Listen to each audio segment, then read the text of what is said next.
Greetings from Chapel Hill and UNC Hussman. We are in the final stretch of the semester, and there is always so much going on around the school, both inside and outside of the classrooms. This month's guest focuses on student learning experiences outside of the classroom and school initiatives and engagement that go beyond the campus. Kyle Winters is our Director of Global, Immersive, and Professional Programs. He is here today to give us a look into the school's global efforts and more.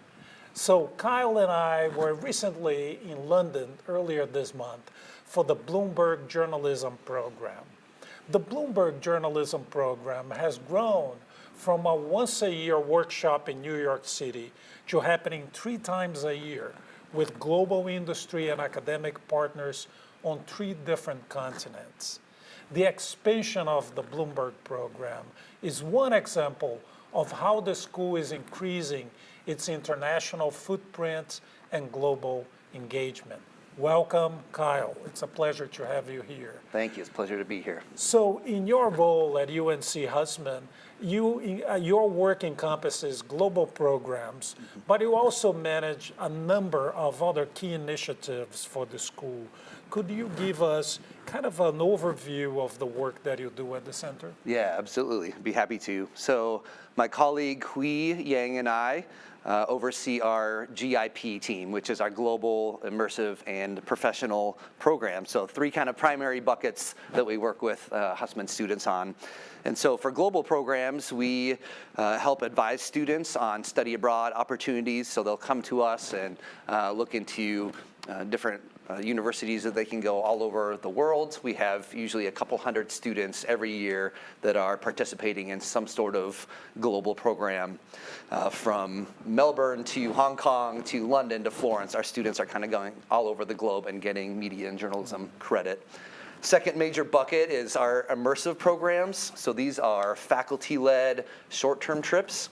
Usually they're part of a semester or a summer class, and they both go domestically and internationally. So a great example of this is our Washington Experience class, where the students will have a full semester class with Dr. Shannon McGregor. They will study political communication, and then they'll spend their fall break actually in Washington, D.C., meeting with different media and political communication professionals. And then our third area is the professional programs. As you mentioned, Bloomberg Journalism Programs is a big part of that. We also have a Visiting International Scholars Program, where we have 20 media professionals from South Korea and China who spend time here doing research. And then we have a Washington, D.C. in residency semester through Honors Carolina that will be in the spring semester that we have a handful of students going to. I would also add a big asterisk to our GIP acronym because we do administer scholarships and funding for not only our immersive and global experiences, but our extracurricular activities that students do on their own. So even this academic year, we have around $250,000 earmarked for experiential learning for students, and especially students with financial need, which is pretty incredible. So just even in the first 3 months of the school year, Hussman has supported trips to a visual discovery conference in Germany, CNN Academy in Atlanta. Several students went to a business journalism workshop in New York. And then most recently, we had 4 students travel to New York City for the National Association of Hispanic Journalism Student Summit, and had just a great experience there. They're even coming back and thinking they want to have UNC Hussman host an NAHJ regional conference next year. So students are doing amazing things. It's honestly hard to keep up with it a lot of times. So. No, it's incredible. So thank you for that detailed view of what you are doing on a daily basis. So I wanted to ask you, so if a faculty member walks in and says, Kyle, I have a great idea, maybe you can take us on a journey on what happens after that if they come and say, I'm thinking about taking the students to Buenos Aires, Argentina, which happened recently, or Asheville, North Carolina, which also happened recently, or Seoul, South Korea. What are the steps and how can you help them achieve that goal? Yeah, that's a great question. And I really see our office as a supporting vehicle for the desires of what our faculty are hoping to do and what our students are hoping to do in terms of travel, both domestically and abroad. And so we work closely with faculty to really help make their dreams become a success and really empower them to be able to travel with students. There's just a lot of moving pieces, a lot of forms to fill out and documents to sign as we look into traveling and taking student groups. We work closely with our study abroad office, and then our whole hub team, I think, really comes together and works in sync with one another to really help pull off the programs that we do. That's wonderful. And of course, we have some coming up attractions, coming up programs that are going to happen, especially in the spring and then the summer.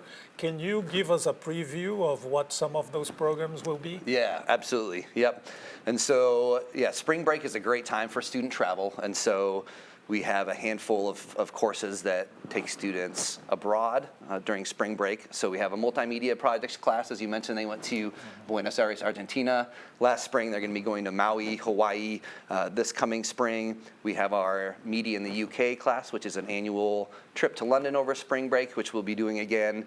Our Fashion Mash program takes students to Rome over spring break on an annual basis.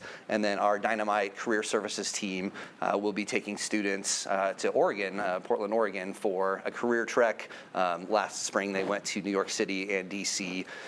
So students are traveling all over the place for spring break as part of classes. We also are excited to be sending 24 students to Italy to help cover the Olympic Games there in Milan and Cortina.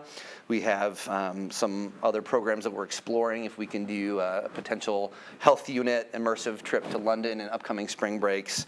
And then even with the World Cup coming up and just our school just generally exploring how we can partner with other organizations and universities abroad to grow our offerings. That's wonderful. It's really incredible that you're able to support so many different projects and that we are able to provide so many opportunities, not only in the experiences, but also the funding, as you mentioned, which is really, really important. So I appreciate all the work you do and all these experiences that we are making a reality and making available for the students. So I'm really looking forward to seeing more of that happening.